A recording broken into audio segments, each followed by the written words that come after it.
la parte de inicio vamos a establecer justamente el tema de hoy, que es el rol del Centro de Emergencia Mujer. Sin embargo, el Centro de Emergencia Mujer viene a ser uno de estas instituciones que han sido creadas dentro del espacio del ministerio para poder generar esta lucha contra la violencia dirigida hacia las mujeres y los integrantes del grupo familiar. Usted me imagino que ya si trabaja en un centro de emergencia mujer o está trabajando, ha tenido contacto justamente cuál es la normatividad previa que tiene que tener para ingresar a un centro de emergencia mujer. ¿Qué es lo que tiene que usted tener como su manual o su Biblia del día a día? Cada institución tiende a eliminar, a estandarizar tipos de procedimientos dentro de su institución a través de manuales o protocolos o guías. Ya usted sabe, el Ministerio Público tiene su guía o protocolo para la realización, por ejemplo, de casos o de entrevistas al momento de realizar, por ejemplo, una pericia psicológica. Igual, el Centro de Emergencia Mujer también tiene su guía y su protocolo para poder elaborar su informe psicológico, su informe social o su informe del equipo multidisciplinario. Igual el Poder Judicial, el famoso protocolo que tantos les he compartido a ustedes, que es también una herramienta propia del Poder Judicial para poder emitir algún tipo de medida de protección y o cautelar. Sin embargo, hoy nos vamos a centrar todo nuestro chip desde la mirada del Centro de Emergencia Mujer. ¿Y qué es lo que él puede solicitar al juez? Recuerden que el Centro de Emergencia Mujer nos va a realizar un acompañamiento desde en la etapa previa, es decir, también realiza un espacio de prevención dentro ya del proceso, es decir, desde ese primer contacto que usted tiene al interponer una denuncia, ya sea en una comisaría o puede hacerlo también directamente en la fiscalía o en el Poder Judicial, pero va a darle ese acompañamiento. Y también le va a dar un asesoramiento legal gratuito. Y por ahí hay algunas preguntas que siempre surgen y me dicen, doctora, ¿qué es mejor? ¿Irme al Centro de Emergencia Mujer o me puedo ir a la defensa pública gratuita de oficio, que también tiene el espacio de víctimas? También me puede apoyar. Claro que sí. En realidad el Estado genera o ha desplegado varias instituciones. Dice, doctora, hay demasiadas instituciones pro mujer. Bueno, señores, la estadística nos respalda y sobre todo una estadística que refleja que no hemos avanzado en reducir índice de violencia en grupo vulnerable, como es el grupo vulnerable mayoritario mujer, conlleva a que el Estado justamente fortalezca instituciones específicas que estén abocadas a esta materialización de una política nacional vigente, que es la política de igualdad de género. Así que ya más o menos es el preámbulo de cuál es ese nivel de actuación y articulación que va a tener el Centro de Emergencia Mujer. Lo vamos a hacer súper sencillo para que usted tenga clarísimo el panorama y también vamos a dedicar una parte de esta exposición para hablar acerca de las últimas modificatorias, porque si usted va a trabajar en el Centro de Emergencia Mujer y me va a solicitar algunas medidas o me va a colocar en sus escritos, como todavía hay jalón de orejas algunos que trabajan en el Centro de Emergencia Mujer, que me siguen diciendo que se dicte la medida de manera inmediata dentro de las 24 horas y que se prescinda de la audiencia. En algunos tipos en los que ellos mismos están indicando, según sus informes, que su riesgo es leve o moderado. Entonces, resulta por ahí ser una inconsistencia que no va a variar el hecho de lo que peticiona el SEM. Recuerden ustedes que el trabajo fuerte en ese espacio, no tanto el trabajo fuerte, sino que el trabajo de adecuar la pretensión, si queremos decir de alguna manera, por más que el SEM lo pida mal, ya, en cristiano, el juez tiene la obligación de encauzarlo y establecer un nivel de riesgo a nivel judicial. Entonces, por ahí se tiene que establecer ese nivel de coherencia entre lo solicitado y lo que el juez va a resolver. Pero igual, tenemos que capacitar a los abogados del Centro de Emergencia Mujer para que puedan solicitar lo que está acorde con la normatividad vigente y cómo y de qué manera lo tienen que solicitar, así como el papel tan importante de coadyuvar a la justicia para poder emitir una medida de protección que sea razonable, proporcional y coherente con el nivel de riesgo que se pueda identificar. Así que es importante que trabajemos juntos, no veamos como que las partes en un proceso tradicional, de un lado los abogados, de otro lado el juez, de otro lado el espacio de la víctima o del denunciado. No, tenemos que, en relación del espacio de protección a la víctima, tenemos que tratar de articular y trabajar de manera conjunta. Doctora, pero eso sería que usted está afectando su imparcialidad. ¿Cómo va a decir usted que va a articular con el SEN si al final el SEN sigue siendo el abogado del SEN como tal, viene a ser o defender a una parte dentro del proceso?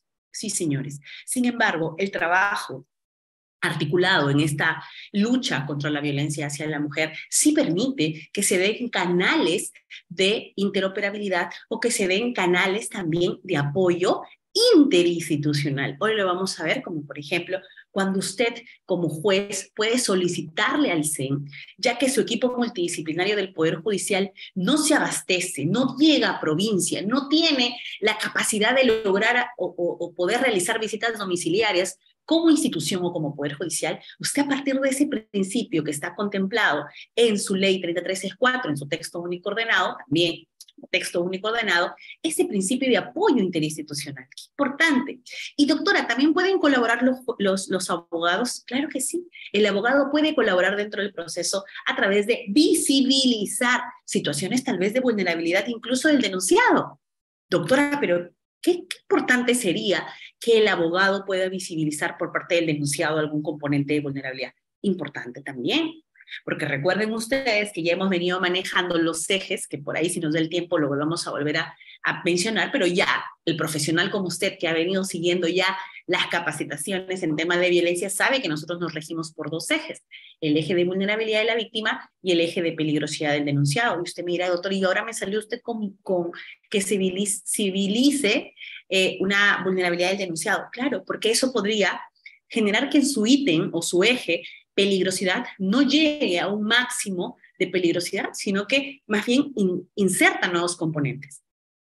Eso a partir de un análisis integral. Esa es la tendencia de hacer análisis integrales. Muy bien, señores, ahora sí vamos a compartir la pantalla. Hemos preparado, Reader, un material muy interesante el día de hoy. Ustedes saben que tanto la exigencia de la institución Udeápolis, que también nos obliga a nosotros como expositores a actualizar de manera constante el material que presentamos. Ellos nos dicen, doctores, ustedes tienen que enviar un material totalmente actualizado, que incluso luego ya he subido a la plataforma. Así que voy a compartir con ustedes este material. A ver, creo que un segundito, me permiten abrir. Este material que ha sido justamente una compilación de un último trabajo que presenté en Ayacucho, que estuve dictando para la Corte Superior de Justicia en capacitación a jueces y servidores judiciales de la Corte Superior de Justicia de Ayacucho.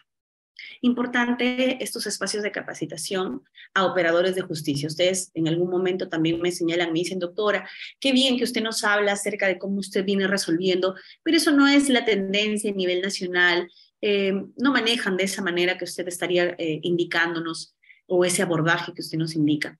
Claro, señores, pero en una suma de esfuerzos nos toca también capacitar a las Cortes Superiores de Justicia de la Libertad. Agradezco siempre a mi corte que me permite generar estos espacios de capacitación y que yo con mucha satisfacción recibo que los jueces allá también tienen esa línea. Incluso en la emisión de las medidas de protección, ellos utilizan la notificación por WhatsApp, logran que a nivel policial se pueda agendar o tener acceso a los dos números de teléfonos y se pueda llevar a cabo la audiencia dentro de las 24 horas. Por ejemplo, eso es perfecto, ¿no? Porque es un cumplimiento tal y cual ordena el texto único ordenado. ¿De que hay algunas otras deficiencias? Sí, efectivamente, pero de manera general se puede ver que están trabajando muy bien en el tema de violencia. Bueno, en el tema de lo que es capital, ¿no? No hemos ido a ver el tema de provincia, que a veces en el tema de provincia es donde hay una mayor dificultad. Señores, no sé si se permite compartir, sí, creo que ya está, se puede visualizar. Aquí está, rol del Centro de Emergencia Mujer en casos de violencia familiar, correcto. Bien, no me voy a detener mucho en esto, pero es importante igual que usted conozca, voy a ampliarlo, por favor. Aquí yo les he actualizado ya la línea de tiempo. Ustedes saben que yo siempre me caracterizo por establecer una línea de tiempo para que les sea a usted mucho más fácil. Si usted va y busca en internet, la verdad que le va a ser un dolor de cabeza porque no lo va a encontrar. Sin embargo, acá en Udeápolis nos damos este tiempo para que usted más o menos tenga esa guía. ¿Y cómo surge, doctora, el Centro de Emergencia Mujer? Yo ya les vengo hablando hace más de 3 años acerca de la vigencia de la política de igualdad de género. Señores, cuando ustedes le pregunten, y eso ha venido, ahí van a ver cuando Reader les envíe en las capturas de los exámenes, para acceder al Centro de Emergencia Mujer, ha venido justamente el tema de la política de igualdad de género. Qué importante que usted conozca la política vigente. Es la única, señores. La política del año 2019. No se vaya a confundir usted y le ponen ahí Plan Nacional contra la Violencia de Género, le pueden poner Plan Nacional contra la Violencia hacia la Mujer e integrantes del grupo familiar, y usted dice, facilito, texto único ordenado, ¿cuál es su título? Ley para prevenir, sancionar y erradicar la violencia contra las mujeres. Entonces el Plan Nacional vigente, la política nacional vigente, es la lucha contra la violencia hacia la mujer. Correcto, según usted. No, errado. ¿Por qué? Porque no se olvide que el título no necesariamente está relacionado con el nombre de la política, porque el título que se le dio a la ley 3013-4 cuando nació en puridad, sin modificación alguna, fue en el año 2015. Mira hace cuántos años está vigente esta ley. Y esta ley en el año 2015 estaba relacionada con un plan que estaba vigente en ese momento. Un plan que no es lo mismo que la política. Y ese plan ya no está vigente. Ese plan se quedó atrás y tuvo vigencia hasta el 2015. Así que ya usted no tendría por qué relacionarlo. Es más, en el manual vigente, en la guía y protocolo vigente del Centro de Emergencia Mujer, ya no se hace referencia a este plan nacional, sino solo a la política de igualdad de género, que está vigente a partir del año 2019. Y por ahí le dicen, ¿a partir de qué año se estableció a través del Centro de Planeamiento Estratégico que la política de igualdad de género sea justamente contemplada a partir de objetivos estratégicos, de acciones, de realización justamente para materializar estos objetivos que plantea la política de igualdad de género? Es a partir del año 2018, en el que el Perú, justamente bajo ese lema, Perú rumbo al Bicentenario, a partir del CEPLAN dice, todos los planes y políticas vigentes voy a tener que yo, CEPLAN, organizarlos y todos bajo una misma estructura. Y es por eso que surge esta política de igualdad de género con un concepto mucho más amplio. Es decir, ya no solo protección a la mujer, sino también a integrantes del grupo familiar, priorizando a aquellos que tengan alguna situación de vulnerabilidad. Y es que ahí usted también descarta la primera pregunta respecto de que el centro de atención o el centro de emergencia mujer solo atiende a mujeres. Es algo que también resulta incoherente.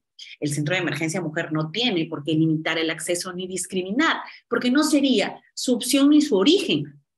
Si ese origen de este centro de emergencia mujer surge justamente por la política nacional de igualdad de género, en realidad los centros de emergencia mujer surgen muchos años atrás, pero ya se consolidan con esta política o tienen que afinar sus intereses, su objeto, su misión, su visión a una política nacional vigente. Entonces, no puede igual, la nomenclatura se quedó corta, no puede solamente centrarse a las mujeres, sino también a integrantes del grupo familiar, y de esos integrantes del grupo familiar darle una atención diferenciada también en ese tratamiento que va a dar, en ese acompañamiento que va a hacer el Centro de Emergencia Mujer a personas que se encuentren en una situación de vulnerabilidad. Luego vamos a detallar cuáles serían esas situaciones de vulnerabilidad.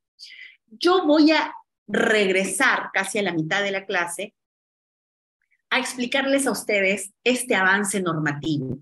¿Por qué no me centro hoy? Porque si no, no nos va a dar tiempo de poder hacer el análisis del Centro de Emergencia Mujer. Así que yo me quedo en lo que es la política de igualdad de género para que usted tenga claro eso y para que usted establezca que a partir del texto único ordenado, no de la ley que se dio en el 2015, sino del texto único ordenado que se dio en el año 2020, han existido varias modificaciones, señores. No me centro en las anteriores al 2020, sino post-2020.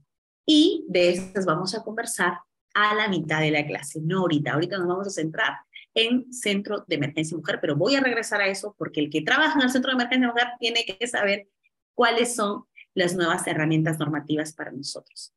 Correcto. Vamos a cambiar la diapositiva. Y ahí está, prevención y promoción. Señores, recordarles lo siguiente. El Centro de Emergencia Mujer no es el único servicio que ha sido creado justamente para esta atención a las mujeres y a los integrantes del grupo familiar. Son dos cositas que van de la mano, mujer e integrante del grupo familiar. No lo separe por ningún motivo, incluso cuando usted me hable de Centro de Emergencia Mujer. Sáquese de ese rótulo de la cabeza de que solamente va a atender a mujeres. No, señores, esa no. La nomenclatura resulta incoherente con la con el espacio y la dimensión que van a generar atención. ¿Correcto? Entonces, ¿cuál es la madre del cordero del Centro de Emergencia Mujer? A través del Programa Nacional para la Prevención y Erradicación de Violencia contra las Mujeres e integrantes del grupo familiar. Nuestro famoso programa Aurora. Sí, correcto. Dentro del programa Aurora se diseñan y ejecutan acciones y políticas de atención, prevención y apoyo a las personas involucradas en hechos de violencia familiar dentro de varios tipos de violencia que usted ya conoce, psicológica, sexual, física y económica, y bajo cualquier modalidad, que también lo vamos a ver cuál es la diferencia entre los tipos y las modalidades de violencia.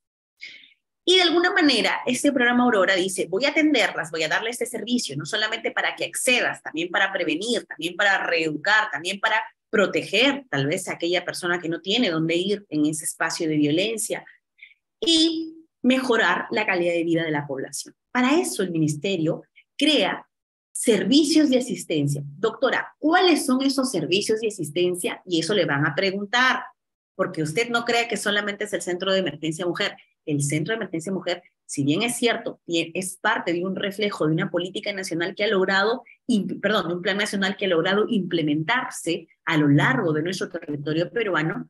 Sin embargo, existen también otros servicios integrales. ¿Cuáles, por ejemplo? Tenemos ahí el Centro de Atención Institucional, el CAI, que contribuye al cese de la conducta violenta de hombres sentenciados por violencia contra su pareja o que se encuentren en proceso de sanción a través de la reeducación. Recuerde usted que la política vigente abarca desde la prevención hasta la reeducación incluso, ¿correcto? Tenemos protección, prevención, protección, sanción y reeducación, ¿correcto? Entonces, este CAI ha sido creado justamente porque entiende ¿de qué vale que tú sanciones si al final el agresor, el que ya se convierta en agresor en el ámbito penal, ojo, hablo de CAE porque aquí ya es cuando existe una sentencia de por medio, pase por un proceso reeducacional y que se genere justamente ese cambio o que se derroten esos estereotipos que se venían generando y que a partir de esos estereotipos se realizaban los hechos de violencia. En el Perú contamos con 6 CAI en 5 regiones del país. No se ha logrado tampoco, miren, en el CAI un nivel de implementación masiva, que debería ser también el tema reeducativo, pero no se ha logrado, ya sea por temas logísticos, presupuestales, recursos humanos, etc. Este programa tan importante, que muchos del Centro de Emergencia Mujer lo hacen suyo y dicen, doctora, luchamos para que a las víctimas de feminicidio indirectas, por decir, los hijos de la mujer que fue afectada, que fue dado muerte, se le dé esta asistencia económica o este apoyo económico. Y yo he tenido un caso que incluso usted lo puede ver publicado en el portal web, uno de los portales web más importantes también del país, como es La Ley, en el que se publicó la tenencia extendida, resuelta en un solo día, resuelta justamente por mí cuando fui magistrada en el Juzgado del Porvenir, Juzgado de Familia del Porvenir, en el año 2020, en el que, con la finalidad de darle el apoyo económico destinado a esta hija de una víctima de feminicidio, que era un apoyo económico en el que tenía un tiempo de vigencia y que si no se le otorgaba en ese tiempo, ese apoyo económico se devolvía al Estado. Sin embargo, esta víctima indirecta de feminicidio no podía cobrar porque era una niña menor de edad, era una niña menor de edad por ende, y no tenía presencia de figura paterna. La figura paterna ni tampoco no es que estaba muerta, ni que estaba en cárcel, ni que él fue el que cometió el feminicidio. El que cometió el feminicidio fue la nueva pareja de su madre. Entonces, al existir la figura paterna, él tendría que darle el depósito a él para que pueda hacerse cargo de eso. Sin embargo, él ya había tenía otra familia y él no tenía mayor interés en el cuidado de la niña. Eso implicaba un proceso mucho más largo. Entonces, teníamos en este caso, a la tía materna, que era con quien la niña se había generado esta relación socioafectiva con su tía materna y con la que había convivido mucho más tiempo incluso que con su madre.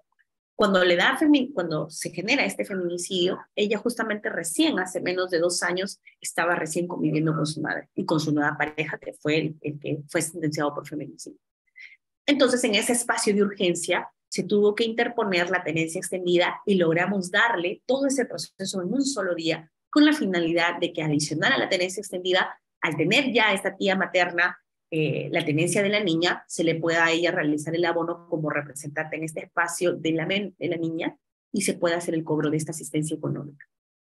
Asistencia económica que da el Estado justamente para aquellas víctimas de feminicidio. Así se contribuye también a su desarrollo integral, a sus proyectos de vida. No es un monto muy amplio, pero corresponde a un apoyo.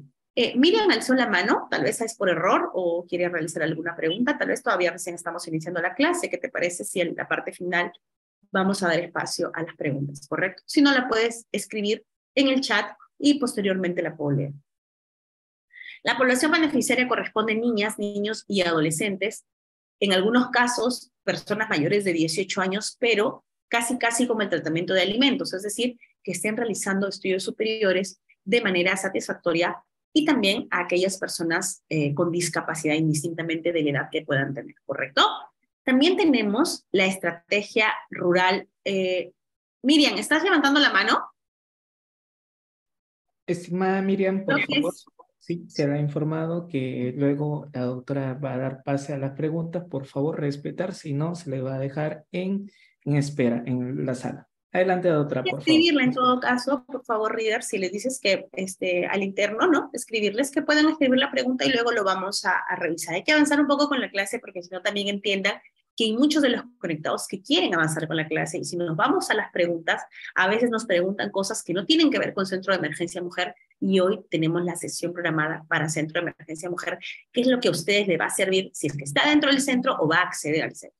¿Correcto? También tenemos la estrategia rural, que facilita justamente el acceso a la justicia, así como el tema de atención, lo previo, atención, prevención y protección de personas afectadas por violencia, pero en ámbitos rurales. Es justamente mucho más difícil llegar a estos espacios de prevención, por ejemplo, en una comunidad nativa. El tratamiento que se tiene que dar es totalmente diferenciado. Entonces, ¿qué es lo que se quiere lograr con esta estrategia rural? Es captar a aquellos líderes de esas comunidades donde ellos tienen sus propias reglas, que intentar generar una cierta armonización con hacerles entender de que, por ejemplo, se tiene que ejecutar una medida de protección en un espacio de una comunidad nativa.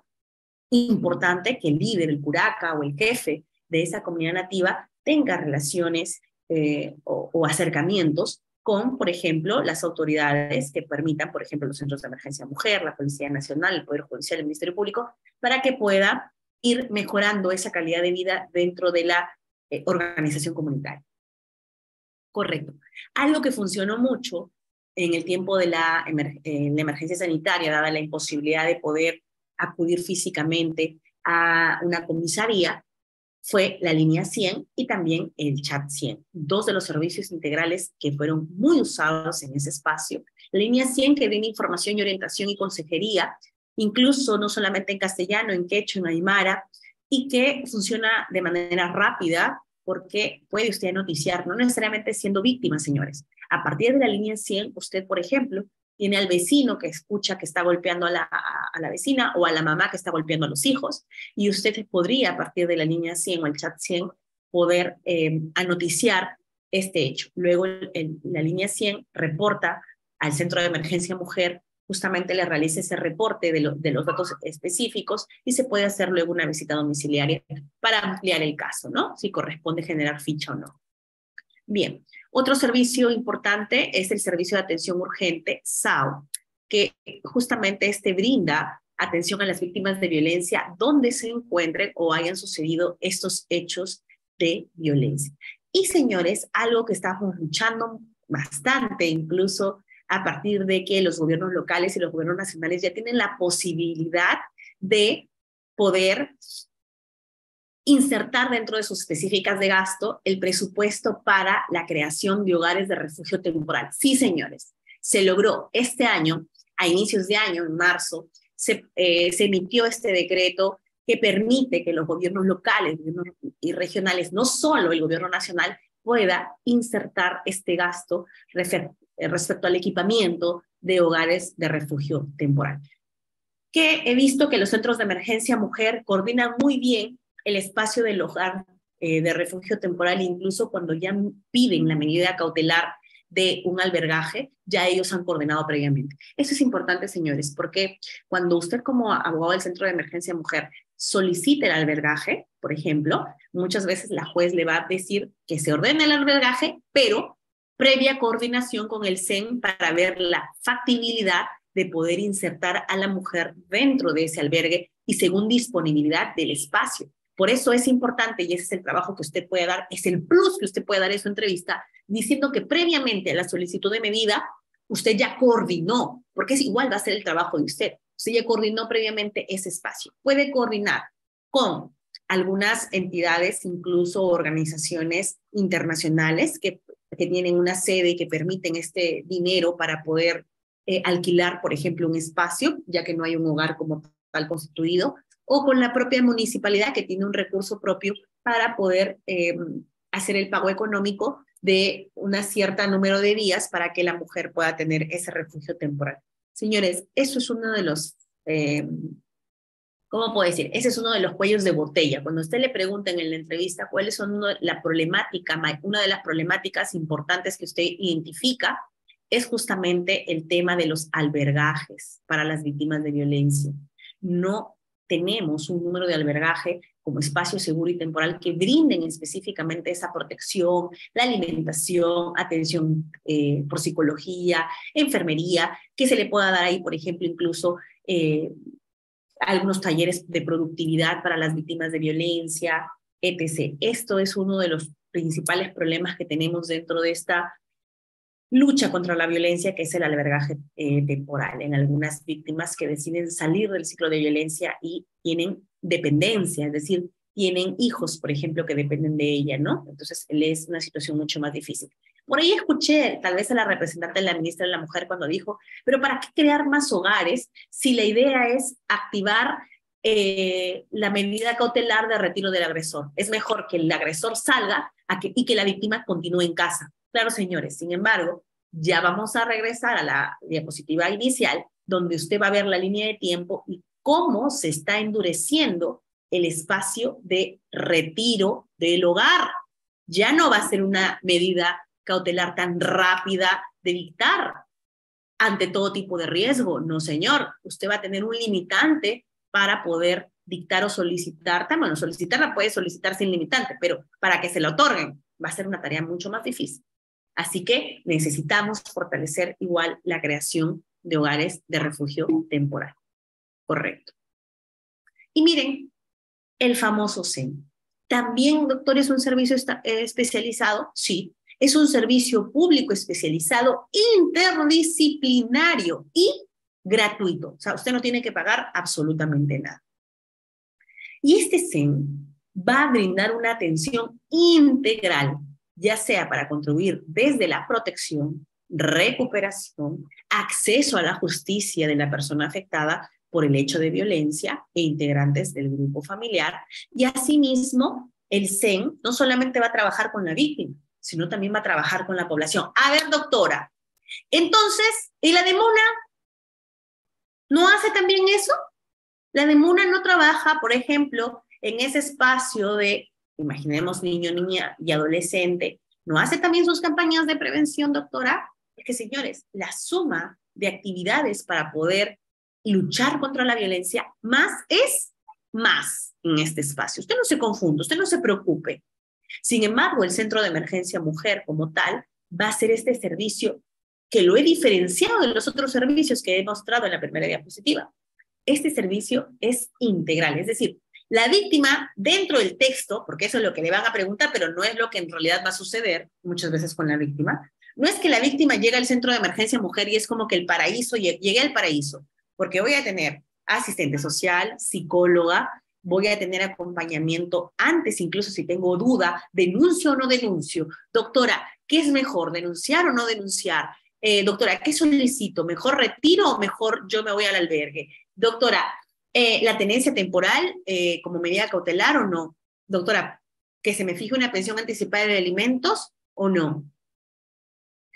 Todo ese tipo de orientación te tiene que dar el Centro de Emergencia Mujer.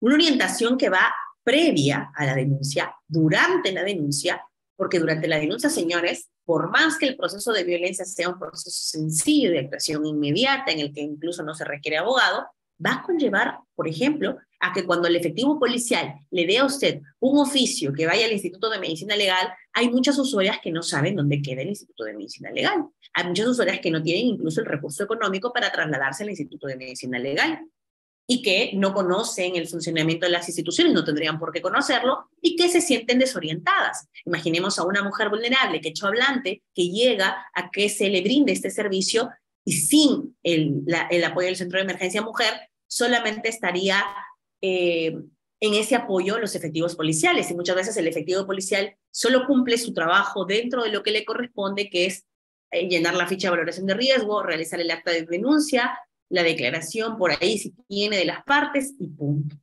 No genere ese acompañamiento, es decir, no te voy a llevar yo víctima, yo efectivo policial voy a llevar a la víctima a trasladarla tal vez 1 hora de distancia al Instituto de Medicina Legal.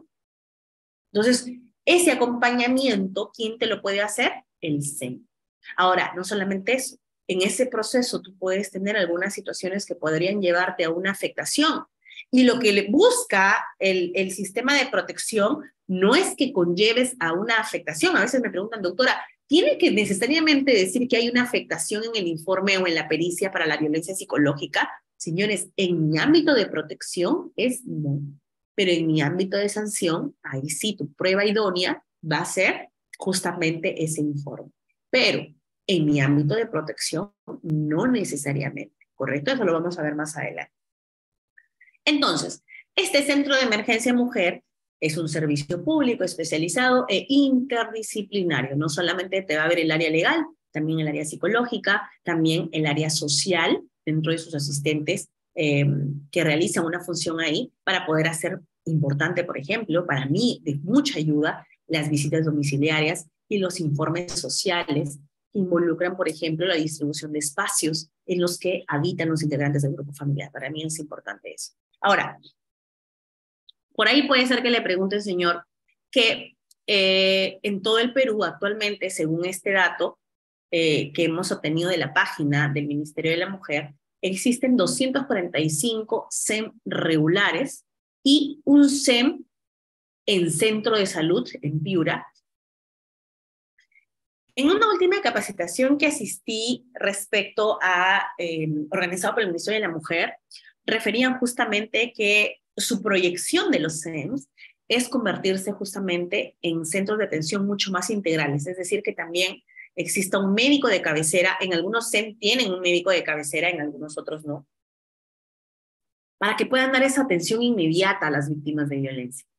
Pero todavía tenemos, por ejemplo, en mi ámbito de protección, yo les digo, bueno, si no lograste pasar por el médico legista, podría hacerse una historia clínica, podría tomarse una fotografía que evidencie alguna lesión si es visible, o poder agenciarse de algún otro instrumento que me permita tener, ¿no?, algún indicio razonable de la realización del hecho denunciado, ya sea del tipo de violencia, en este caso física, ¿no? Importante. La atención del Centro de Emergencia Mujer. No se vaya a equivocar y no voy a decir que todos los centros de emergencia de mujer atienden las 24 horas. No, señor. Lo que pasa es que la atención regular del CEN es un horario de oficina. Sin embargo, hay centros de emergencia mujer que funcionan en comisarías. Y si funciona en comisaría, ahí sí la atención es 24/7. Es decir, los 365 días del año, 24 horas al día. No todas a nivel nacional se han implementado SEN, pero no todos son SEN en comisaría. Así que usted identifique bien a cuál va a postular. Porque si va a postular el SEN en 45, el SEN de 24 horas es el SEN que funciona en comisaría, ¿correcto? No se vayan a equivocar. A ver, vamos. Se han empezado ya las preguntas. Aquí, mira, me dice Nelia Sabache. Voy a ir matizando antes de que pasemos a los enfoques de atención del Centro de Emergencia Mujer, ¿correcto? Porque el Centro de Emergencia Mujer, también le van a preguntar a usted, se rige por enfoques dentro de su propio protocolo. Es decir, la atención que el SEM va a dar tiene que tener un enfoque que está muy relacionado con los enfoques que están contemplados en el texto único ordenado. así como sus enfoques y sus principios. Pero esos son enfoques de atención del Centro de Emergencia Mujer. Milena me dice, doctora, Noalca me pregunta, doctora, ¿qué especialistas? Todavía falta, no se adelante, pero ya les voy adelantando. En el tema de cómo qué está conformado el Centro de Emergencia Mujer, abogados de cabecera, tenemos asistentes sociales, tenemos psicólogos. En algunos centros de emergencia mujer cuentan con médicos, no todos. Es una proyección a tener también un médico dentro de un centro de emergencia mujer. Y por ahí me preguntaban, me decían, doctora, ¿pero y eso no significa revictimizarla? No, porque el médico te podría establecer, por ejemplo, ya que vas a tener varias sesiones dentro del centro de emergencia mujer, el médico te da también poder dar una evaluación. Es diferente que tú vas solamente un día al médico legista para que vea tu visibilidad, pero otra cosa es la atención que puede apoyarte el médico del centro de emergencia mujer. Ustedes saben que no todos tenemos el recurso económico para poder ir a una clínica que nos atiendan ya en el post-identificación de qué es lo que tienes. No confundan con el Instituto de Medicina Legal, que es identificar qué tipo de lesión, cuántos días de incapacidad, con el tratamiento que te puede dar. Eso ya te puede dar el Centro de Emergencia Mujer, ¿correcto? Es una ayuda adicional que podría tener este Centro de Emergencia Mujer. Y me pregunta William Curay Saldarriaga, doctora, ¿y el botón rojo, el programa del botón rojo? Ya, entiendo que hay muchas preguntas y ahí vamos a sucumbir. Así que pausa. Chicos, el tema del botón del pánico, justamente les comento, el día de mañana se va a inaugurar el botón del pánico en Virú. No teníamos un centro de emergencia mujer que queda a 1 hora de Trujillo. Así que paulatinamente y progresivamente se va implementando este botón del pánico. Pero yo ya les he contado cuál es mi idea respecto del botón del pánico. No mi idea, sino mi percepción. Señores, no luchen tanto por el botón del pánico. ¿Saben por qué? Porque el botón del pánico incluye, por ejemplo, que usted tenga un equipo celular con tecnología mínima de un alta gama para que pueda descargar usted su botón del pánico. Ahora, mi pregunta. Señores, en los espacios donde la Defensoría del Pueblo nos dice que existe un nivel alto de violencia, ¿no está relacionado acaso con los sectores de pobreza y pobreza extrema? ¿No está relacionado acaso que en esos sectores de pobreza y pobreza extrema la víctima de violencia como parte de una manifestación de la subordinación que representa en este espacio dentro de una relación afectiva no tiene equipo celular? ¿Qué agresor dentro de un espacio de pobreza y de sometimiento le da un equipo celular? ¿Para qué? Si es un celopático o un psicópata que todo el tiempo piensa que estás tú o teniendo celos enfermizos, no te va a dar un equipo celular, no te va a pagar una línea de internet o te va a pagar una línea de teléfono, porque justamente eso va a conllevar, y eso es lo que yo les decía a ustedes para sus entrevistas del Centro de Emergencia Mujer. Doctora, algunos problemas, ahí tiene usted uno de los principales problemas. El botón del pánico se convierte en una barrera para la verdadera víctima que sí es víctima de violencia en un espacio de pobreza y pobreza extrema, que no tiene equipo de celular alta gama, que no cuenta con equipo celular, que incluso contando con equipo celular no tiene para descargar ese tipo de aplicativo. Entonces, es bien complicado que el perpetuador, en este caso, te permita tener un equipo celular. Es algo como, por ejemplo, en el tiempo no sé si usted recuerda, en el tiempo de la emergencia sanitaria, se permitió que el usuario o la víctima pueda denunciar de manera directa a partir de la mesa de partes virtual y que se generaba un programa en la computadora para que usted anexe las fotos de la violencia. Y yo decía, señores, cuando tú quieres denunciar violencia, tiene que ser silencioso, porque tú estabas en un espacio de pandemia, en un cuarto tan reducido tal vez. ¿Tú crees que vas a tener tiempo de prender tu computadora, esperar y llenar miles de preguntas que ni siquiera sabes cómo responder y después todavía guardar las fotos de la violencia que has tenido para poder insertarlo en los archivos y luego cargarlo? Señor, mientras que va cargando la fotografía, llega el supuesto agresor y te termina por eliminar no solo las fotos, tal vez eliminarte también a ti. Entonces, señores, a la víctima incluso yo respeto muchos comerciales que incluso en el celular para víctimas de violencia no tienen sonido. O sea, tú estás viendo tu celular, pasas y ves un mensaje que no tiene sonido, justamente para que puedas denunciar y que el denunciado no escuche que tú quieres salir del ciclo de violencia. ¿Tú crees que si el denunciado descubre que tú quieres salir del ciclo de violencia, va a permitir que lo hagas? El denunciado va a impedir, y es por eso que en los casos de feminicidios, por ejemplo, se registran de 2 a 3 denuncias previas antes de que se realice el feminicidio. Correcto. Vamos a avanzar un poquito con los enfoques y después vamos a ir a las preguntas, ¿ya? Y de ahí retomamos nuevamente la parte para completar todo, si no, no vamos a terminar, señores, es bastante lo de hoy. Centro de Emergencia Mujer tiene sus propias reglas que sí son coherentes con los dispositivos vigentes, pero hay que poder analizarlos de manera disgregada, ¿correcto? Así que vamos a tratar de responder todo. Señores, en el Centro de Emergencia Mujer también tiene sus enfoques de atención.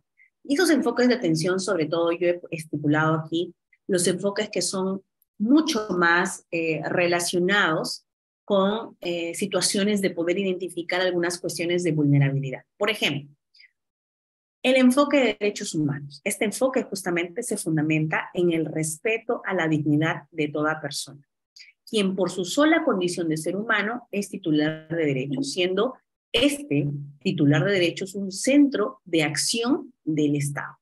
Parte de un principio de que las mujeres tienen los mismos derechos y obligaciones que los hombres y que no es admisible ninguna diferenciación objetiva ni razonable.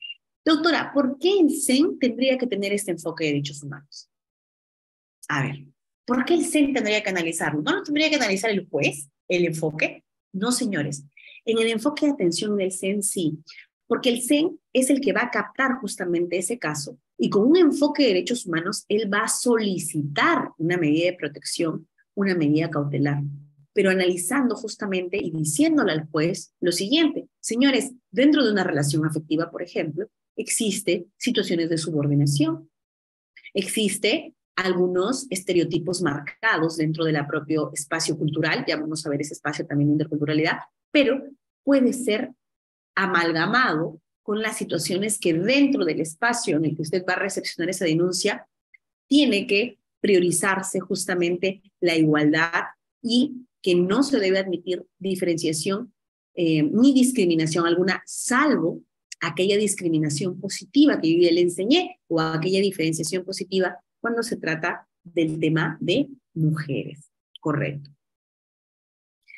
También el enfoque del centro de atención, el enfoque de atención del Centro de Emergencia Mujer se basa en un enfoque de integralidad, que es justamente mirar la realidad dentro de un espacio mucho más amplio. Es decir, este ser humano se relaciona o se interrelaciona en situaciones mucho más complejas, muchas dinámicas que se interrelacionan, en el espacio de que la violencia puede ser atribuida a muchas causas. ¿Qué pasa si la víctima de violencia tiene un antecedente de violencia? Doctora, ¿cómo es eso? ¿Qué pasa si es una mujer que ha sido víctima de violencia sexual de manera en su niñez y que luego ha sido víctima de violencia física en su primer compromiso, en su primera relación afectiva, y que luego ahora en la relación que está denunciando vuelve a repetir ese ciclo de violencia? Es decir, la vulnerabilidad de esta víctima de violencia, al tener ese antecedente en esa dinámica que ha generado, en esa interrelación en todos los ciclos de su vida, tiene que conllevar a un enfoque integral. Es decir, esta víctima no es que le gusta ser golpeada, no es que, porque la típica, a ti te gusta el que te golpea, tú buscas de pareja a la persona que te golpea, o sea, ya esta víctima no la voy a atender porque todas las relaciones que tienen termina siendo ella golpeada y en todas regresa. Pese a que nosotros la queremos ayudar como Centro de Emergencia Mujer, en todas ella regresa con su agresor. Señores, justamente dentro de este enfoque de integralidad, usted tiene que ver que dentro de esa dinámica de la violencia, justamente puede señalarse o puede verse o advertirse de que ese antecedente de violencia puede generarse en una condición de vulnerabilidad de la víctima, que le impide salir o romper ciclos de violencia. Y tenemos que evaluar, por ejemplo, si es que ella está yendo a la terapia. o no está acudiendo. Y aquí, ojo, muchas veces es el SEN el que tiene que ir de la mano con la víctima para la atención dentro del centro de salud mental. Porque, señores, ¿acaso el juez podría ejecutar un apercibimiento respecto de que la víctima mujer no acude a la terapia? Díganme ustedes. ¿El juez puede ejecutar un apercibimiento, dictar un apercibimiento respecto al incumplimiento de la terapia por parte de la víctima? Sí, me dice Samsung. Alison me dice no. ¿Usted le podría efectuar el apercibimiento de ser denunciada por desobediencia a la autoridad a la víctima? Por no acudir a la terapia. Señores, la respuesta es no. Yo no le puedo efectivizar un apercibimiento a ella por desobediencia a la autoridad por no ir a la terapia. Y es algo que también a usted le pueden preguntar. ¿Por qué al denunciado sí le puedo ejecutar un apercibimiento porque no va a la terapia y a la víctima, qué hago con esas víctimas que no quiere? Y tengo incluso abogados del Centro de Emergencia Mujer que me dicen, doctora, ¿qué hago con esta víctima? No quiere ir a la terapia. Ya no sé qué hacer. Señores, respuesta que le puede servir a usted mucho y que surge de esta capacitación que di en Ayacucho. Jenny, es el Ministerio de la Mujer. Jenny Orr, que me está preguntando, ¿cuál es el ente regulador de los SEN? El ente o la institución reguladora del SEN es el ministerio. Ya te he establecido que no solamente es el SEN, sino el SEN es un servicio especializado y dentro de eso tenemos varios servicios. Línea 100, el hogares de refugio temporal, el tema de la atención del beneficio económico, entre otros. Son inayudables, me dice Ana Rogel. Pero miren ustedes el plus que les voy a dar ahorita a ustedes, y es lo que tal vez usted en su entrevista pueda decir, ¿correcto? Esto les va a servir. Atentos a todos mis conectados, por favor. Pregunta, ¿qué hago con la víctima de violencia? ¿Qué hago con la víctima de violencia que no acude a la terapia? ¿Qué puedo hacer? ¿Qué dicen ustedes? ¿Cómo logramos que la víctima, esa víctima terca que no quiere ir, vaya? Miren, de la capacitación de Ayacucho salió una postura importante. Y les voy a exhortarla, dice Katia. Voy a exhortarla, pero a ver, la que no quiere sí le exhortes, Katia. Coordinar con el SEN, dice Pascual. Pero ¿sabes qué pasa? Coordinas con el SEN y ¿qué crees que hace la víctima? Cambia de teléfono. O como incluso su casa no tiene casa propia, sino ella vive en cuartos alquilados, constantemente se muda, desaparece. Desaparece, ¿ah? ¿Puede hacer eso la víctima? Claro que sí. Hay víctimas que intentan desaparecer. Sensibilizarla, dice. Claro, pero tú sensibilizas. Mira, qué importante lo que dice Karin. Karin Núñez me inserta un dato importante. Doctora, coordinar con el entorno familiar, porque ella debe tener madre, hermana, mínimamente, claro. Pero un puntito más, ¿sabes cuál sería? ¿Qué pasa si tu víctima, que no quiere ir a la terapia, mira, tu víctima no quiere ir a la terapia, ya, perfecto, y retorna siempre al ciclo de violencia? Correcto. Mira, tienes una víctima que recurrente al ciclo de violencia y no quiere ir a la terapia. Pero esta víctima tiene... Ahí está, Calico Morena. Muy bien, esa es la respuesta. Lo que tienes que hacer es que tu apercibimiento más bien, si es que ella tiene hijos, ¿acaso el hecho de que el niño esté viviendo en constante conflicto familiar respecto de la madre que regresa con el denunciado en más de una oportunidad? Eso, señores, no es incumplir la obligación de los padres o progenitores de asegurar un espacio libre de violencia a sus hijos? ¿Sí o no? La víctima que regresa constantemente. Correcto, muy bien. Entonces, ¿cuál va a ser tu amenacita? ¿O cuál va a ser ¿cómo me decías ahí? Tratar de persuadirla. ¿Cuál va a ser persuadirla? Ahí está muy bien, Katy Tapulima. Muy bien, Nelly, me inserta, claro, doctora. Si empieza a no asistir a la terapia, ¿qué apercibimiento podría yo ejecutar ahí? Perfecto, Víctor. Claro que sí. Puedo insertar como víctima indirecta a el niño, niña, adolescente. Y a partir de la protección al niño, niña, adolescente, dispongo la terapia de la señora. Y si la señora no va y veo a partir de una visita domiciliaria del CEN o un informe psicológico que pueda realizarme el CEN de acuerdo a la edad y nivel de madurez de estos niños, puedo protegerlos. Y si no está protegido dentro de su madre y su padre, entonces, claro, Alejandro, estamos poniendo un supuesto, pues Alejandro, también si no tiene hijos resulta ya tu persuasión nomás, pues, ¿no? No queda de otra. Pero en el espacio que tiene hijos, que era el ejemplo, podías tú decirle, hey, cuidado, ¿ah? Cuidado. ¿Cuál fue el típico caso del cuidado, cuidado? Melissa Paredes, recuerdan ustedes, que empezó, no que sí, te denuncio por tocamientos, no que yo te denuncio por el otro, denuncias, ida y vuelta de los padres y el Centro de Emergencia Mujer, el Ministerio de la Mujer, perdón, saca su comunicado ante esos constantes denuncias que vienen a poner en peligro la integridad emocional de esta niña, se le coloca dentro de un espacio de protección. Primero, en su red, ¿no? La primera red de protección, ya sea la abuela materna, el abuelo paterno, o la tía materna, o quien fuese dentro del espacio, y si dentro de ese espacio no hay nadie, ahí sí rompemos y el Estado, bajo el principio de responsabilidad parental, en su análisis o en su interpretación extensiva de la responsabilidad parental, que no solamente se agota en la responsabilidad de padres a hijos, sino que cuando los padres no logran satisfacer esa necesidad, es el Estado el que los saca del juego y asume el cuidado de los niños. ¿Correcto? ¿Cómo me dice aquí? A ver, me dice, ¿se podría motivarla con algo más, darle un plus? No sé, se me ocurre recibir una charla, taller.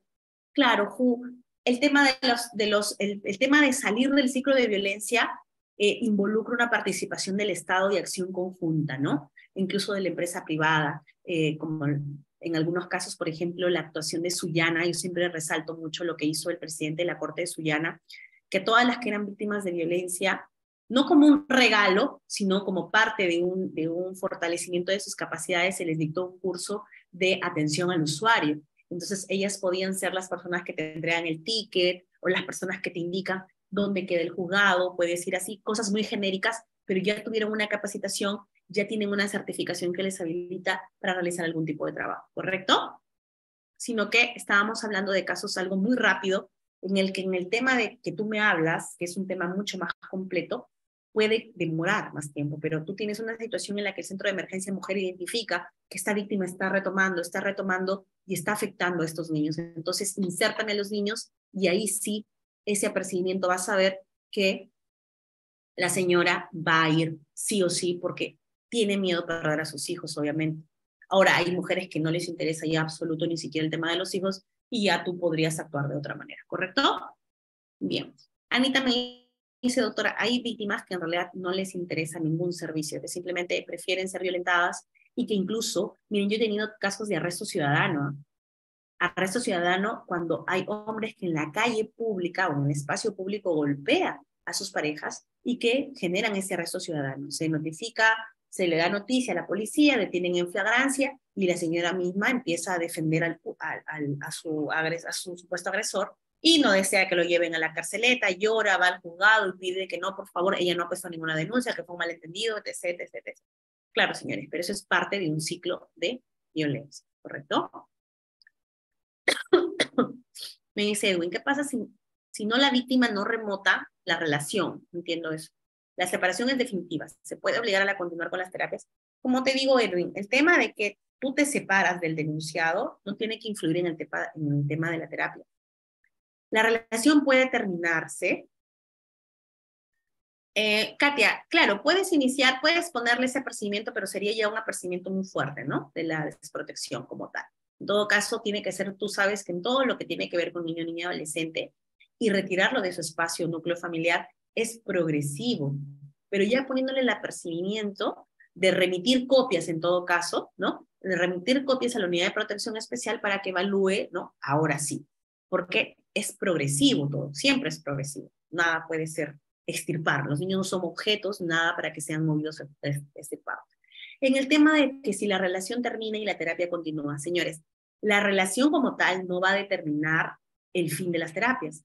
La terapia puede continuar porque tú como víctima tienes que tratar de superar lo que ya pasó. Indistintamente que es que la terapia la vas a llevar para seguir con él, no. La terapia es para superar el evento traumático que pasaste por la agresión. Y en el tema del denunciado, el reeducativo es para lograr justamente que él se reeduque, se reinserte, que ya no vuelva a cometer ese hecho de violencia, no solo con la propia víctima, sino con cualquier otra mujer o incluso con sus hijos. Cuando se dicta, por ejemplo, la terapia de control de impulsos, igual, para que este denunciado tenga, como ciudadano incluso, un mejor comportamiento, porque es el típico, conocemos a un típico persona que reacciona violentamente, que rompe cosas, que tira ya. A ese personaje tenemos que hacer que controle sus impulsos a través de terapia. Eso indistintamente si la relación continúa o no. Bien, señores, tenemos otro enfoque dentro de la atención del Centro de Emergencia Mujer. ¿Qué es el enfoque? El enfoque de interculturalidad. Claro que sí. Señores, aquí sobre todo en el enfoque de interculturalidad, qué importante los centros de emergencia mujer que funcionan en provincia. Señor, es muy difícil hacerle entender a la mujer y también al hombre respecto de que esos patrones culturales con los que ellos han crecido toda su vida, con las que han ido al colegio, con las que en su poca o mediana educación han crecido, es difícil extirparlo y no solamente relacionarlo con personas de pobreza o pobreza extrema. Señores, dentro del Poder Judicial tenemos todavía estereotipos judiciales que han sido reflejados en sentencias, y eso yo a ustedes les he comentado en algunas exposiciones. ¿Se acuerdan ese famoso calzón rojo? La ropa interior roja que llevaba a la víctima y que el juez dijo, bueno, no es una persona tímida en un caso de violación sexual porque llevaba una truza de color rojo y eso no es coherente con una persona tímida, por lo contrario. Entonces es como que se preparó ella para el acto sexual, por ende no fue violación. Eso es un estereotipo, relacionar el color de una prenda o la forma de una prenda con el comportamiento de una mujer. ¿Y acaso ese juez era un juez de pobreza y pobreza extrema?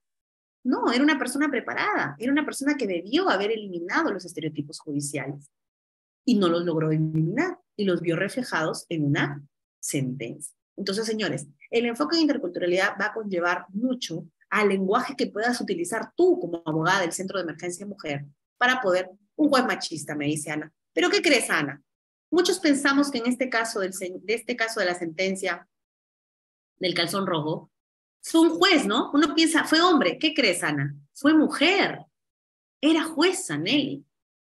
Entonces, miren el estereotipo judicial, no solamente está cuando dicen, doctores, si está la justicia en manos de mujeres, va a ser una justicia imparcial y sin estereotipo de género. Falso. No está condicionado al género o al sexo del juez que atiende, o de la persona o el hombre que atiende, sino al estereotipo con el que naciste. ¿Correcto? Correcto, Lombardo, fue una juez mujer. Es que, Paola, hay mujeres y hay hombres. O sea, no nos detengamos en quién es el que realiza esa actuación machista. El machismo en el Perú no se trata de que hay hombres machistas, no, es el machismo como tal, pero perpetuado a nivel de que nosotros nos criaron de esa manera. Usted cuando fue al colegio le identificaban los roles, por ejemplo, ¿no? La enfermera, o le dibujaban el enfermero, y cuando le decían las profesiones cuando usted va al colegio. El enfermero le decían, o la enfermera. ¿De qué se venía disfrazado? ¿De enfermero? No. La enfermera. El médico. La profesora. ¿Correcto? Eso también es atribuir profesiones según roles. Son roles, lo que se habla ahora, roles machistas. O los colores, ¿no? También son estereotipos, Calico Morena, como bien señalas, que pueden ser materializados, mira, no solo en la actuación judicial, como acabo de decirte en esa sentencia, sino también en el comportamiento del efectivo policial que atiende. ¿Qué pasa si el efectivo policial llega una persona del grupo LGTBIQ y le dice con su DNI, como efectivamente pasó en Tumbes, y yo tuve el caso que me comentó amablemente un integrante del Centro de Emergencia Mujer que salió horrorizado, porque el usuario llegó al CEN diciéndole que el policía, cuando había ido a la comisaría, él fue con su DNI, y con su DNI decía hombre, y el policía se rió, lo miró y le dijo, hey, esta es violencia contra la mujer, tu DNI dice hombre, ¿de qué contexto de violencia doméstica me estás hablando? Y se negó a recepcionar la denuncia. Y usted me dirá, doctora, ¿es que dos integrantes de la comunidad LGTBIQ podrían denunciar violencia familiar? Importante pregunta, ¿verdad? Señores, yo les voy a decir algo. Dentro de lo que pueda realizar la Policía Nacional, ellos están impedidos de no aceptar o registrar una denuncia. Si viene la tortuga, el zorro, una situación, quien venga, tienes que registrar la denuncia. Tú no puedes limitar, la denuncia es tu derecho que tú tienes. Ahora, que el juez analice, déjalo que él se rompa la cabeza, identificando los roles subordinados, equiparados a una relación como una pareja, que identifique las asimetrías que se puedan dar dentro de ese comportamiento que llevaban de parecido o equivalente a una relación. ¿Quién era el rol subordinado? ¿Quién era el personaje pasivo? ¿Quién era el sujeto activo? Deje que eso se rompa la cabeza el juez. Ellos no pueden. Y doctora, ¿qué pasa si el efectivo policial se niega? ¿Qué tipo de violencia se realiza ahí? Les enseñaba a ustedes. ¿Qué tipo de violencia es aquel policía que se niega a recepcionar esa denuncia? ¿Qué tipo de...? Muy bien, Paola Spicueta. Estructural. Es la violencia sistémica. Es la violencia que la víctima de violencia, adicional a lo que le sucede, tiene la violencia de parte del Estado, de la institución que ha sido creada para registrar tu denuncia. De él sufres denuncia, ¿correcto? Sufres violencia, correcto. Señores, y otro enfoque que utiliza el Centro de Emergencia Mujer, enfoque de riesgo. Importante, está orientado a reducir. Mariela Correa me dice, doctora, lo que pasa es que la violencia estructural no está siendo atendida. ¿La has denunciado ya, Mariela? ¿Has denunciado algún caso de violencia estructural? Porque, por ejemplo, en mi caso, yo tengo decisiones judiciales que yo he emitido como violencia estructural, como por ejemplo, yo les he comentado a ustedes el caso del DNI, ¿recuerdan? Que había una víctima de violencia que no tenía DNI, y no es porque no tenía porque se le perdió, sino porque el RENIEC nunca lo dio, porque el RENIEC generó una imposibilidad administrativa que le atribuyó a ellos. Y por ende, pero en OCMA la he quejado en la OCMA. ¿A mí? Mariela, ¿me has quejado en la OCMA? ¿Cómo así? No me asustes, Mariela, por favor, que me desmayo. Mariela, por favor, sin quejas ahí en la OCMA. Ya, listo. No, entiendo que, claro, lo que pasa es que el tema del policía que no atiende, eso no lo ve la OCMA. Eso lo tendría que ver dentro de su línea o jerarquía de los policías. Entonces, claro, usted podría atender también de manera adicional. Era una jueza, claro. Si la jueza se niega, ahí sí, podrías hacer ODEGMA o OGMA. Pero lo que les decía, inspectoría, Mariluz, correcto. Lo que les decía a ustedes, inspectoría, claro, lo que les decía de que la violencia estructural también es una violencia que puede ser denunciada ante un órgano jurisdiccional, Karim. Por ejemplo, nosotros, la violencia estructural, lo hemos determinado contra RENIEC, lo hemos determinado contra el CONADIS, aquel CONADIS que se niega en dar el certificado de incapacidad, o aquel RENIEC que se niega a darte el DNI y que te limita derechos. Claro que sí. O violencia estructural de este centro educativo que se demoró en denunciar un hecho de violencia sexual. Pascual podría decir, doctora, ¿y podría denunciar por violencia estructural el CEN? Claro que sí, pero tendrías que encajarlo, porque el CEN, hay una situación, mira, la violencia estructural es todos los organismos del Estado, todos, señores, todos los que han sido creados para materializar algo. pero vas a denunciarlo por violencia a la Defensoría. Al contrario, podrías tú, de la mano, mira, Nelly, yo lo que hacía era violencia estructural y con copias a la Defensoría del Pueblo para que la Defensoría del Pueblo, dentro de su análisis de indicadores y su trabajo articulador a nivel de instancia, pueda hacer recomendaciones a las instituciones. La Defensoría del Pueblo, Nelly Sabache, ha logrado, en el caso de violencia, establecer a través de sus informes del Jundía grandes avances y modificatorios, señores.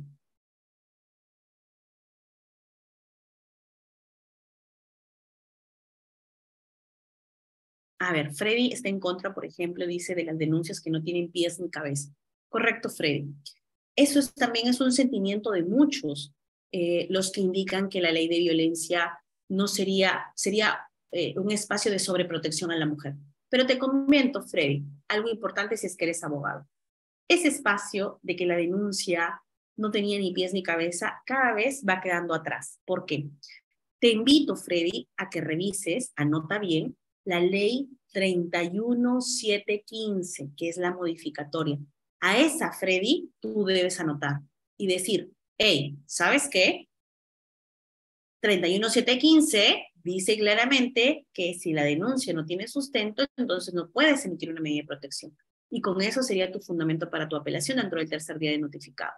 Y te quieres profundizar más, te vas al reglamento que ha sido aprobado y promulgado hace menos de una semana, creo que ha sido el 7 de septiembre, el reglamento en el que te identifica específicamente cuáles son esas razonabilidad y proporcionalidad para poder emitir medidas coherentes con el nivel de riesgo. Correcto, 31715, Geraldine. Esa es la que te va a servir a ti. Y es la que yo les he dado las que yo les estoy poniendo en este material, señores, a todos los que se matriculen.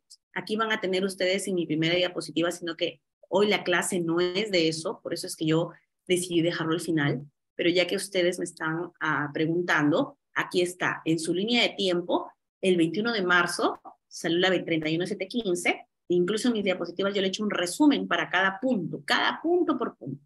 Y el 7 de septiembre, miren ustedes qué importante, que nos ha dado la razón. Estas modificatorias nos vienen diciendo, Tania, lo estás haciendo bien. Señores, doctores, lo estamos haciendo bien. ¿Por qué? Porque nosotros hemos seguido una línea de audiencia, de no emitir medidas de alto impacto cuando el nivel de riesgo no conllevaba. Hemos tenido esa política. Nosotros no hemos ido pro a darle todo lo que dice la denuncia. Nunca hemos trabajado de esa manera. Entonces, ahora ya empiezan a establecerse esos límites que nos han permitido justamente que la postura que veníamos sosteniendo ya tiene un sustento legal como tal. ¿Correcto? Bien, vamos a avanzar con las... Yo sé que están muchas preguntas, no sé si, Reader, sería, ¿cómo estamos de tiempo para las preguntas? Sería, a ver, 8:30, 9:30, 10:30 sería, ¿no? Entonces, podría ser a las 10 las preguntas para empezar a leer las preguntas, ¿ya? Hay que avanzar con esos últimos minutitos. Señores, voy a pasarlo rapidito porque quiero llegar a la parte importante de la atención diferenciada de casos, ¿ya? Ok, Nelly, sí, sé que pero que es bastante, Nelly. Correcto. Entonces, tenemos el enfoque centrado en el riesgo, que está orientado a reducir justamente las posibilidades de riesgo de las víctimas. Es decir, ante una denuncia que no hubo una agresión física, pero hubo una amenaza de muerte, y una amenaza de muerte, por ejemplo, cuando estamos en provincia, las personas que se dedican al tema de los cultivos, o a la chacra, ¿no? O al campo, tienen siempre herramientas como el hacha, el machete, entre otras. Entonces, las víctimas normalmente dicen, doctora, estuvo al pie de mi cama con un machete, despierta, siempre hace sonar el machete como que intimidándome con esa arma. Entonces, con el enfoque de riesgo, esa situación de que él, aparte de que tener un arma incrementa el nivel de peligrosidad del denunciado, la posibilidad de riesgo es mayor. Puede pasar una situación, esta vez hubo una amenaza de muerte, pero podría conllevar a un daño más grave, a una tentativa de feminicidio o llegar incluso al feminicidio. Entonces, con ese enfoque va a permitir que el profesional actúe de una manera preventiva, con visitas, doctora, estamos yendo, estamos visitando, el abogado del Centro de Emergencia Mujer puede incluso dentro de esta establecer un plan de acción de visitas al asistente social o al equipo multidisciplinario para que de manera preventiva y efectiva puedan realizar ese contacto con la víctima y evitar justamente algo mucho peor. Entonces, es con ese enfoque de riesgo que tiene que trabajar el profesional del Centro de Emergencia Mujer. Y ya para finalizar estos enfoques, para pasar a los casos diferenciados, es el enfoque generacional. Señores, qué importante tener en claro el grupo etario. Usted no va a trabajar igual lo que es niño, niña, adolescente, con lo que es mujer en su ciclo de vida de adulto, o lo que sería, por ejemplo, adultos mayores. No es el mismo trato que usted le va a dar. Claro, porque dentro del ciclo de vida se convierte en un espacio de mayor vulnerabilidad la niñez como tal, con un mayor espacio de protección, y también el adulto mayor. Recuerda que tenemos una política nacional vigente de justamente de generar espacios libres de violencia a estos adultos mayores. Entonces, la adultez conlleva también, o el adulto mayor como tal, a un espacio de vulnerabilidad mayor, por lo que usted tendría que actuar de manera mucho más rápida, plazos en el procedimiento, actuar de manera, si tiene que, dentro de una serie de casos, priorizar, priorice pues, según el enfoque generacional, a los casos de niños, niñas, adolescentes o a los casos de adultos mayores, ¿correcto? El enfoque de interseccionalidad, que es un enfoque que ha venido en el examen, ya les doy, ahí los que se van a inscribir en el curso, los que van a comprar el diplomado, van a acceder a las preguntas del examen, del último examen que las tenemos justamente para Audiápolis. Y la pregunta que ha venido es enfoque interseccional, ha venido enfoque intercultural, los dos tipos de enfoques ha venido en las preguntas.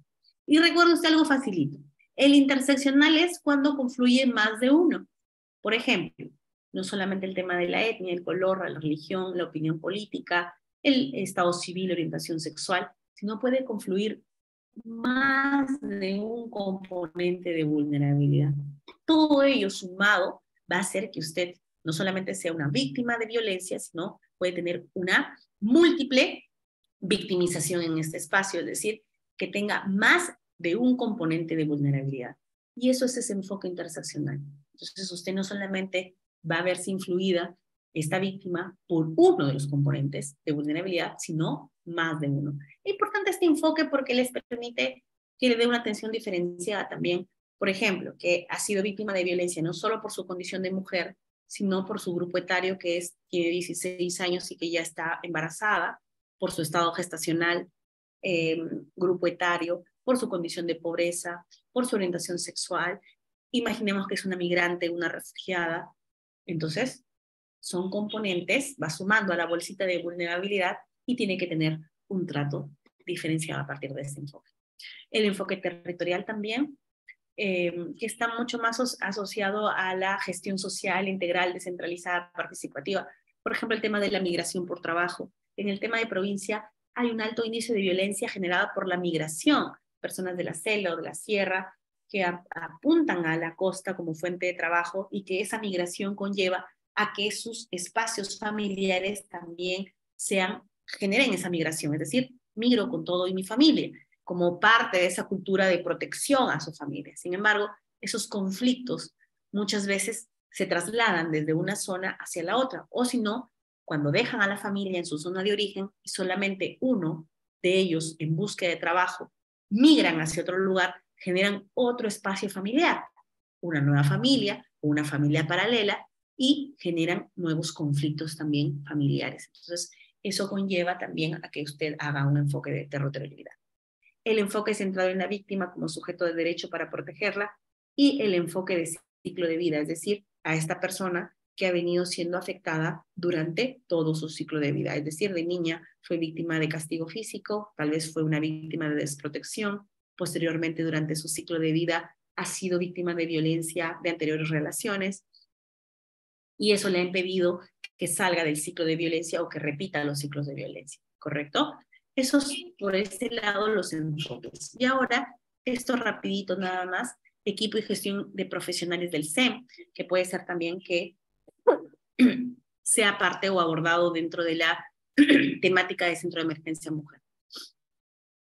Efectivamente, la violencia es un problema complejo de múltiples causas, y usted por eso utiliza los enfoques, porque como se atribuye a varias causas, usted puede analizar el enfoque para cada tipo de causa asociada. Va a requerir efectivamente de un equipo interdisciplinario. Ese equipo interdisciplinario va a estar conformado por, a lo que me venían preguntando, psicólogo o psicóloga, trabajador social o trabajadora social, un abogado o abogada, pero también ya les dije que hay algunos centros de emergencia que cuentan también con médicos. En este caso, bueno, de manera genérica, extraído esto del guía y el protocolo, no lo consideran como, pero es parte de la ruta de trabajo, a fin de responder de manera integral las necesidades del público usuario o de los usuarios de ese servicio, desde los enfoques y principios que permitan interpretar, analizar y actuar a favor de las personas usuarias. ¿Qué enfoques y principios? Ustedes los tienen, los principales enfoques, y los principios usted los recoge del texto único ordenado. Si ya analizaba acá principios, no íbamos a acabar, ¿no? En ese sentido, lo recomendable del Centro de Emergencia Mujer, realizar entrevistas conjuntas para favorecer el estudio de la complejidad del caso, es decir, los informes del equipo multidisciplinario, compartir información, discutir estrategias, planificar acciones de manera conjunta, definir acciones de intervención específica por cada profesional a partir de la interacción con otros profesionales, es decir, el psicólogo con el asistente social, por ejemplo. Cuando se hace referencia al término preferente, es necesario precisar que no se excluye ni favorece a un servicio en especial. Lo que se busca es brindar una atención inmediata, idónea, oportuna, eficaz y de calidad. Ahora, pregunta. Doctora, en el espacio de 24 horas que se dicta una medida de protección o que se pretende dictar una medida de protección, ¿qué nivel de coordinación, planificación, estrategias y coordinación interna entre los profesionales del equipo multidisciplinario se puede realizar de manera objetiva?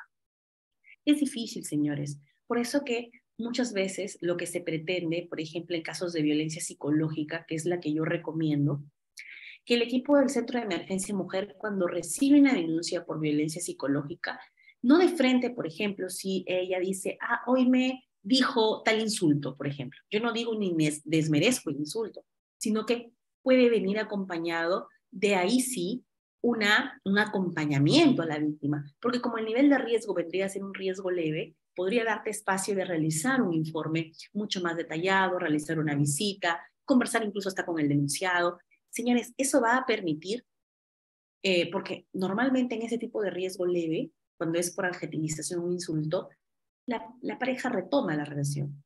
Entonces, ¿para qué denunciar de manera directa o ir directo al Poder Judicial si lo que puedes hacer es con el Centro de Emergencia Mujeres documentarte, ir evaluando a ver si ese nivel de riesgo está creciendo o está manteniéndose, para tener una mayor documentación? Si no, también es generar carga muerta, porque esto va a ir al ámbito de protección, pero en tu ámbito de sanción se va a caer.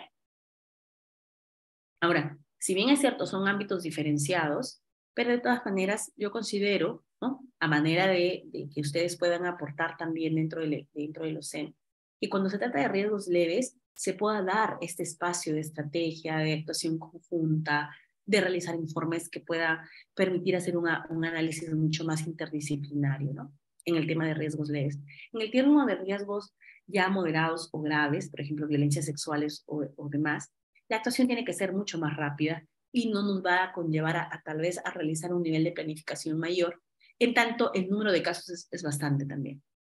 Ahora, el desempeño de la labor de los profesionales no se restringe a su propia especialidad. Además de ello, cuentan con la solvencia suficiente para utilizar herramientas que permiten identificar, proponer, desarrollar estrategias de acuerdo a la necesidad de la persona usuaria. Eso sería, señores, en el caso de que tenemos un centro de emergencia mujer que está muy bien capacitado a nivel de sus profesionales, como por ejemplo, que realizan de manera correcta los informes psicológicos. Y aquí mi jalón de orejas para los que trabajan en los centros de emergencia mujer.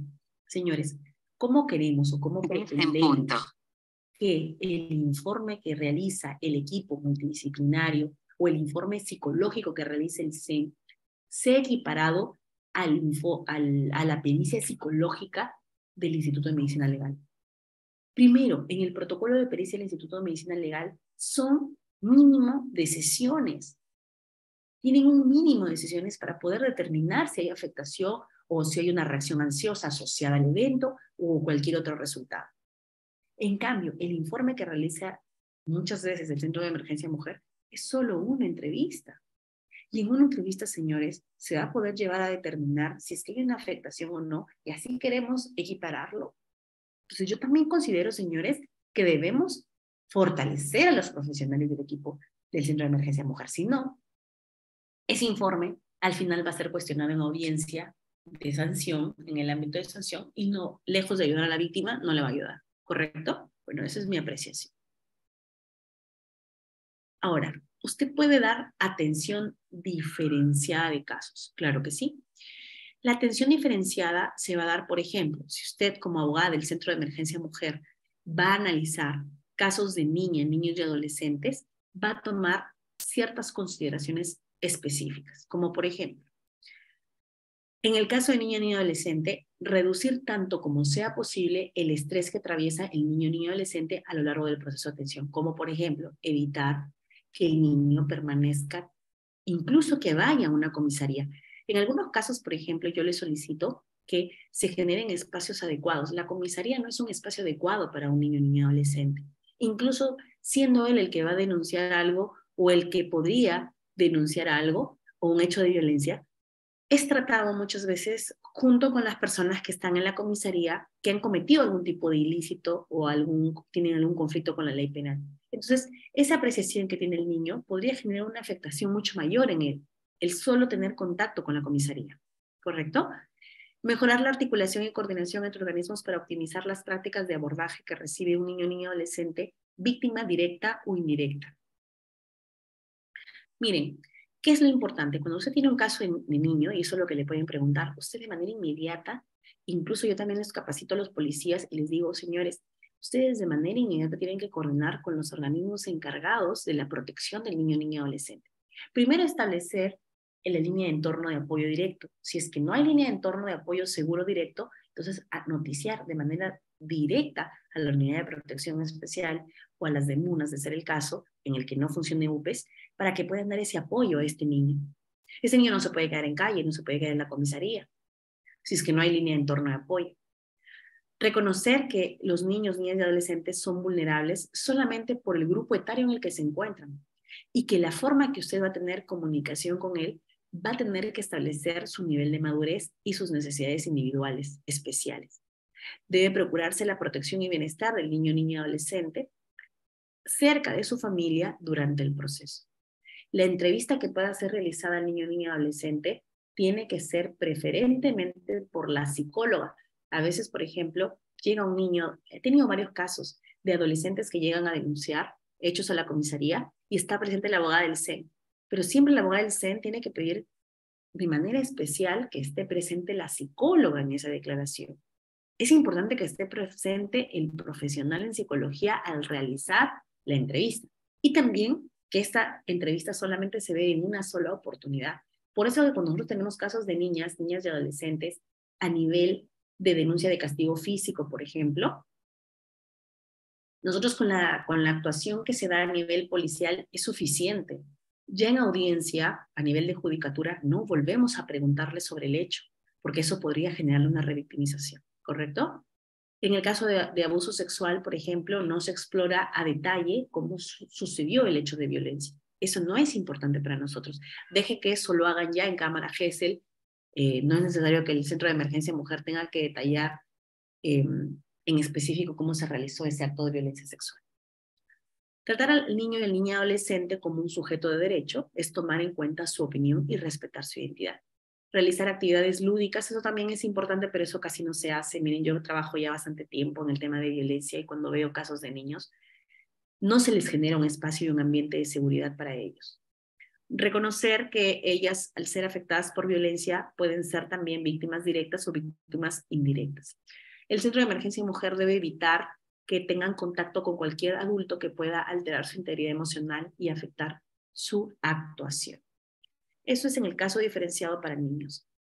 Cuando hay atención diferenciada para personas adultas mayores. Y esto, señores, está relacionado con que hay ficha de valoración de riesgo para niño, niña, adolescente, hay ficha de valoración de riesgo para persona adulta mayor y hay ficha de valoración de riesgo para mujer.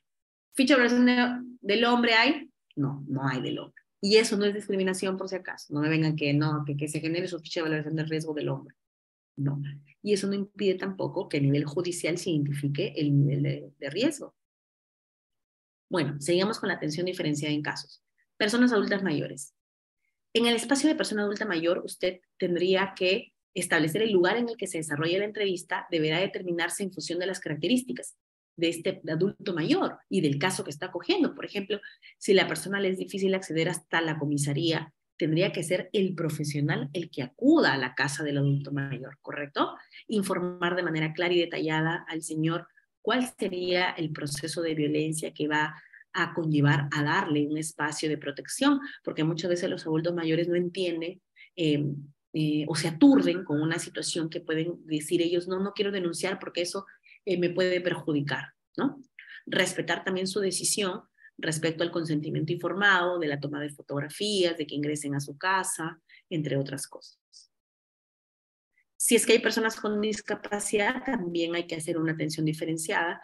Por ejemplo, ajustar ese procedimiento y accesibilidad de las personas usuarias. Por ejemplo, yo siempre les pido al CEM que cuando tiene un caso de adulto mayor, lo primero que le pregunten, perdón, una persona con discapacidad, lo primero que les pregunten a la víctima que es persona con discapacidad, si es que tiene su carnet del CONADIS, y no como un limitante o barrera. No porque tienes carnet sí y cuando tienes carnet no. No, señores. Sino que para apoyarlos en el que cuál es la barrera de por qué no tienen el carnet, adicional a que solamente con el hecho de que lo que puede ser visible se dé el trato diferenciado de persona con discapacidad, ¿correcto? Que se implementen medidas de apoyo, que se garantice la accesibilidad física de las personas con discapacidad también a las instalaciones del CEM, o si no, que el CEM acuda directamente a ellos, informarles sobre la situación de violencia, identificar la necesidad de ayuda, atender a la persona con discapacidad a partir de un intérprete, por ejemplo, si es que lo requiere o no. Hay también una atención diferenciada para migrantes internos y externos. Señores, ¿qué pasa? Hay migración dentro del país, ya les dije a ustedes, por ejemplo, personas de la sierra o de la selva que acuden a la costa, o también migración de costa hacia la sierra, que es mínima, pero que también existe, o también migración del extranjero hacia acá. Y un caso importante en el hecho de violencia y de vulnerabilidad como componente, incluso como actualización de regla de Brasilia, es la mujer venezolana.